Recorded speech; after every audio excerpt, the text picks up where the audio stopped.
हिमाचल के सोनभद्र राज्य में राजा तेजेंद्र का राज था। उनकी प्रजा अपने राजा से बहुत प्रेम करती थी और राजा भी अपनी प्रजा से बहुत प्रेम करता था। पर राजा की सबसे बड़ी कमजोरी थी उसकी रानी मनोरमा। वो अपनी रानी के बिना एक पल भी नहीं रह सकता था।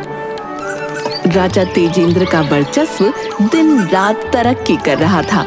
राजा हर समय रानी को अपने साथ ही रखते, यहाँ तक कि युद्ध के लिए भी जाता तो भी रानी मनोरमा उसके साथ ही जाती।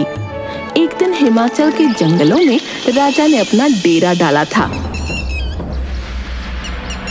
रानी की दासी, महाराज की जय हो।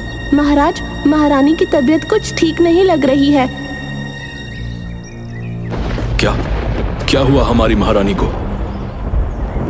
महाराज, महारानी हमारे सोनभद्र राज्य के उत्तराधिकारी को जन्म देने वाली है। दासी, ये तुम्हारा इनाम है। हम अभी महारानी से मिलने उनके कक्ष में जाना चाहते हैं। तुम हमारा संदेश लेकर जाओ। महाराज की जय हो। महाराज, आप बड़े दयालु हैं। दासी रानी मनोरमा के कक्ष में जाकर महाराज के आने का संदेश देती हैं और महारानी मनोरमा भी महाराज तेजेंद्र का इंतजार करने लगती हैं। तभी वहां महाराज आते हैं। महारानी, आज आपने हमें जीवन की एक और अनमोल खुशी दी है। महाराज, मैं जानती हूँ आप बहुत खुश हैं, परंतु अब मैं आपके साथ किसी भी यात्रा पर न जा सकूंगी। ऐसा क्यों कह रही हैं आप महारानी? क्योंकि अब मुझे महल में ही रहना होगा। नहीं, ऐसा नहीं हो सकता। हम आपके बिना एक पल भी नहीं रह सकते। आप फिक्र मत कीजिए, हम आपकी सुख सुविधा और आराम का पूरा ध्यान रखेंगे। महाराज के आगे किसी की कुछ न चली और गर्भावस्था के दौरान भी महारानी को महाराज अपने साथ यात्रा पर ले जाते रहे। समय निकट आ चुका था। महाराज दूसरे राज्य में एक सभा के लिए आमंत्रित किए गए थे। महारानी भी उनके साथ थीं। रास्ते में महारानी की तबीयत अचानक खराब हो गई। महारानी 2 जुड़वा बच्चों को जन्म देने के बाद चल बसी। राजा पूरी तरह से टूट गया। वो आग बबूला हो उठा। इन जुड़वा बच्चों ने मुझसे मेरी महारानी को छीन लिया। मैं इनकी मनहूस शक्लें नहीं देखना चाहता। ले जाओ इन्हें यहाँ से। इन्हें इनकी नानी के पास छोड़ाओ। राजा ने अपने प्रधानमंत्री हरिराम को निर्देश दे दिए। लेकिन महाराज। चुप रहो। तुमने सुना नहीं मैंने क्या कहा? मैं अब इस बारे में कोई बहस नहीं करना चाहता। मेरे आदेश का पालन हो।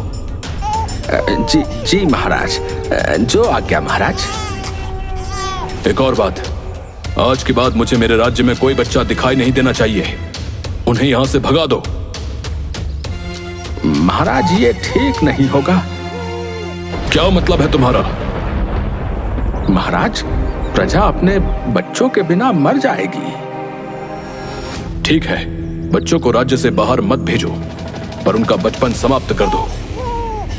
मैं कुछ समझा नहीं महाराज।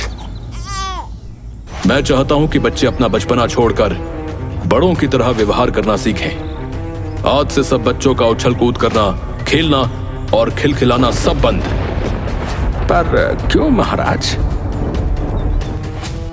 मैं नहीं चाहता कि कोई भी बच्चा मुझे मेरे जुड़वा बच्चों की याद दिलाए। उनका ध्यान आते ही मेरा खून खौलता है। मुझे मेरी महारानी मनोरमा की याद आती है। मुझे लगता है कि इन जुड़वा बच्चों की वजह से मेरा सब कुछ लुट चुका है। अपना सिर झुकाकर हरिराम वहीं खड़ा रहा और कुछ न बोला। पूरे राज्य में यह ऐलान कर दो कि मेरे आदेश का पालन सभी बच्चों को करना होगा।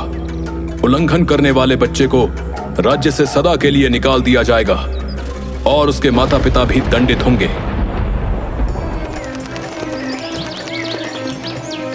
अगले दिन से ही आदेश लागू हो गया। राजा का आदेश सुनकर लोगों में काफी रोष था। नगरवासी आपस में बातें कर रहे थे। हमारे राजा ने यह कैसा आदेश दे दिया है? भला ये भी कोई बात होती है क्या? अगर बच्चों से उनका बचपन ही छीन लिया गया तो उनके जीवन में बचेगा ही क्या? बात तो तुम्हारी सही है मित्र, परंतु महाराज को यह समझाएगा कौन? हम सब जानते हैं कि महाराज महारानी से कितना प्रेम करते थे। प्रेम करते थे ये तो सत्य है, परंतु महाराज महारानी की मृत्यु की सजा हम सबको क्यों दे रहे हैं? तभी वहाँ एक और व्यक्ति आता है। अरे महारानी की मृत्यु का कारण भी तो महाराज हैं। यदि उन्होंने इस अवस्था में भी महारानी को अपने साथ यात्रा पर ले जाने की जिद ना की होती तो शायद आज महारानी जीवित होती। हाँ, ये भी बात सत्य है, परंतु ये सब बातें महाराज को बताए कौन और समझाएगा कौन? एक महारानी ही थी जिनकी बात महाराज समझते और सुनते थे, परंतु इस समय तो महाराज से कुछ कहना भी अपने प्राणों से हाथ धोने के बराबर है। लोगों में मूर्खता भरे इस आदेश को लेकर काफी नाराजगी थी, लेकिन वो राजा के सामने इसका विरोध करने से डरते थे। हारकर उन्होंने अपने बच्चों को जीने का नया तरीका सिखाना शुरू कर दिया। लगभग 6 महीनों के बाद नगर के सेठ और ब्राह्मण दोनों बातें कर रहे होते हैं। अब तो हमारे राज्य में बच्चों की किलकारियां सुनाई देनी बंद हो गई। पेड़ों पर चढ़ते, पतंगे उड़ाते लड़के और रस्सी कूदती व गुड़ियों से खेलती लड़कियां अब नजर नहीं आती भाई। हमारा राज्य एक सुंदर राज्य था।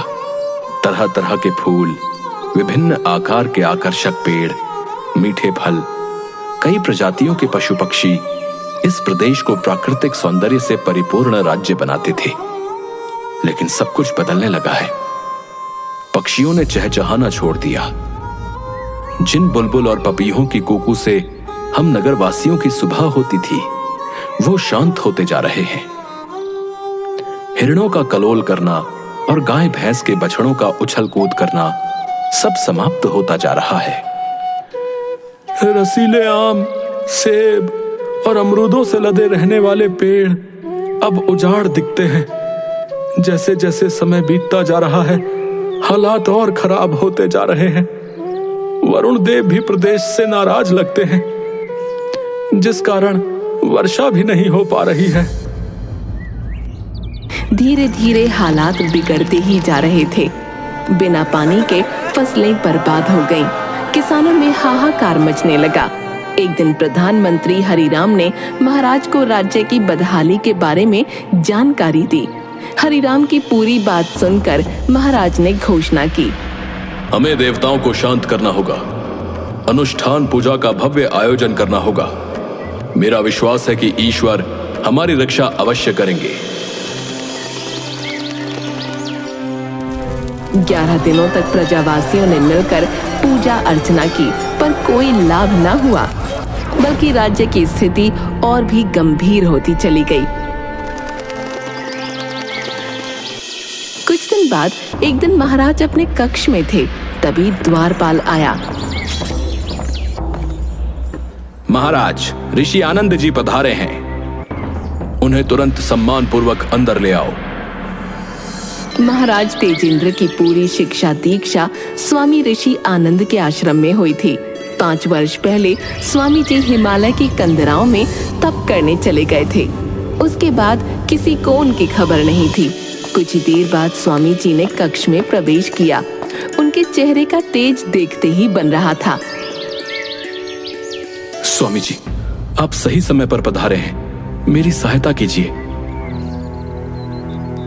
क्या हुआ राजन? महाराज ने पूरा घटनाक्रम स्वामी जी को कह सुनाया। मैंने उस जुड़वा अभिशाप को तो निकाल कर बाहर कर दिया, लेकिन संकट का ये दुर्भाग्य मेरी धरती से नहीं जा रहा है। मैं और मेरी प्रजा त्राही त्राही कर रहे हैं। तेजेंद्र, तुम उन 2 नन्ही जानों को अभिशाप कह रहे हो। अभिशाप वे 2 कोमल सुकुमार नहीं, बल्कि तुम्हारी मूर्खता और अज्ञानता है। अगर बाहर निकालना है तो इन्हें निकालो। क्या कह रहे हैं आप स्वामी जी? क्या तुम्हें अनुमान है कि तुमने कितनी बड़ी भूल की है? सब बच्चों के बचपन को मारकर तुमने स्वयं प्राकृतिक संतुलन को क्षति पहुंचाने का घोर अपराध किया है। मैं कुछ समझ नहीं पा रहा हूं स्वामी जी। क्या तुम्हें मालूम है कि ईश्वर का वास कहां है? ऊपर आकाश में, हमारे चारों ओर फैले मंदिरों में। तुम्हारा दृष्टिकोण सीमित है राजन। भगवान सृष्टि के प्रत्येक जीव में बसे हैं। क्या तुम भगवान की महिमा का एक जीता जागता उदाहरण देखोगे? जी अवश्य स्वामी जी। स्वामी जी राजा तेजेंद्र को महल के झरोखे में ले गए। उन्होंने बगीचे की ओर इशारा किया। राजा ने देखा कि वहां 2 बच्चे खेल रहे हैं। उनकी आयु लगभग 3 वर्ष होगी। वो दोनों मिलकर तितली पकड़ रहे थे। कभी वे आपस में टकरा रहे थे तो कभी घास पर गिर रहे थे। उठने में एक दूसरे की मदद करते और फिर से वे तितली के पीछे दौड़ने लग जाते थे। हंसते खेलते उन दोनों बच्चों की किलकारियों का शोर पूरे बगीचे में गूंज रहा था। महाराज तेजेंद्र वहीं आश्चर्यचकित खड़े देख रहे थे। बच्चों की ये आवाजें जैसे उसके मस्तिष्क पर वार कर रही थीं। स्वामी ऋषि आनंद ने राजा को समझाना शुरू किया।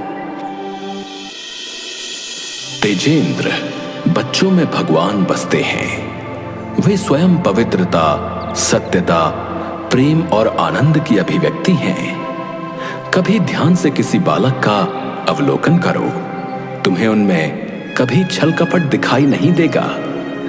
प्रत्येक बच्चा प्रसन्नता, आमोद प्रमोद और जीवन के परमानंद का प्रतीक है। बच्चों के बचपन को समाप्त कर तुमने स्वयं भगवान की उपस्थिति का बहिष्कार किया है। और जब भगवान ही चले गए तो क्या मां प्रकृति यहां रह पाएंगी? इसी के परिणाम स्वरूप स्वर्ग सी तुम्हारी ये हरी भरी धरा आज उजाड़ बन चुकी है। तुम्हारे देश में केवल जीते जागते शव रह गए हैं। लेकिन स्वामी जी, मैं अपनी जुड़वा संतान पर आग बबूला था। वो तुम्हारी मूर्खता थी। तुम्हारी पत्नी की असामयिक मृत्यु उसके भाग्य में थी। तुम उन दोनों निर्दोष मासूमों पर आरोप कैसे लगा सकते हो? वे शिशु अपनी जननी को क्यों मारेंगे तेजेंद्र? बताओ। हे प्रभु, ये मैंने क्या कर डाला? मुझे तो ये भी नहीं मालूम कि मेरे बच्चे आज कहां हैं। 1 वर्ष पहले मुझे संदेश मिला था कि एक साधु उन दोनों बच्चों को अपने साथ ले गया था। हाँ, एक साधु उन बच्चों को ले गया था और वही साधु उन्हें वापस तुम्हारे पास लाया है। वे जुड़वा बच्चे इस समय तुम्हारे बगीचे में खेल रहे हैं। क्या कहा आपने स्वामी जी? हाँ तेजेंद्र, मुझे सोनभद्र की प्रजा और तुम्हारी समस्याओं के बारे में कुछ समय पहले ही पता लग गया था। मैं तुम्हारे बच्चों को उनकी नानी के घर से ले गया। तब से वे मेरे ही आश्रम में रह रहे थे। महाराज तेजेंद्र दौड़कर आंगन में पहुंचे और अपने बच्चों को देखने लगे। दोनों बच्चे खेल रहे थे। कभी वे घास पर गिर जाते। आंगन में महल के कई लोगों की भीड़ लग चुकी थी, क्योंकि वर्षों बाद बच्चों को बच्चों जैसा व्यवहार करते देखा जा रहा था। मेरे प्यारे प्रजावासियों, आज आप सबके सामने आपका राजा होते हुए भी आपसे क्षमा याचना करने आया हूं। मैंने अपनी अल्प बुद्धि के कारण जो पाप किया है, उस पाप की सजा मिलनी चाहिए और वो मुझे मिलेगी भी। परंतु मैं आप सबका अपराधी हूं, इसलिए आप सबसे क्षमा याचना करना चाहता हूं। महाराज तेजेंद्र की जय हो! महाराज तेजेंद्र की जय हो! राजकुमारों की जय हो! 1 वर्ष पश्चात जुड़वा बच्चों का चौथा जन्मदिन था। पूरे राज्य में उत्सव मनाया जा रहा था। पक्षी चहचहा रहे थे। फलों से लदी पेड़ों की शाखाएं हवाओं संग झूल रही थीं। कुछ महीने पहले हुई बारिश के कारण खेतों में फसलें लहलहा रही थीं। महल के बीचों बीच खड़ी बच्चों की भीड़ में गुब्बारे फटने का एक जोरदार धमाका हुआ। सभी बच्चे तालियां बजाकर एक जोकर का स्वागत कर रहे थे। ये जोकर मंच के बीच आकर खड़ा हो गया। जब तालियों की गड़गड़ाहट से पूरा मंच रोमांचित हो उठा तो इस जोकर ने अपना मुखौटा हटाया। ये कोई और नहीं, सोनभद्र के महाराज तेजेंद्र थे। मुस्कुराते हुए महाराज ने वहां उपस्थित बच्चों और अतिथियों का झुककर अभिवादन किया तो पूरा पंडाल तालियों से गूंज उठा।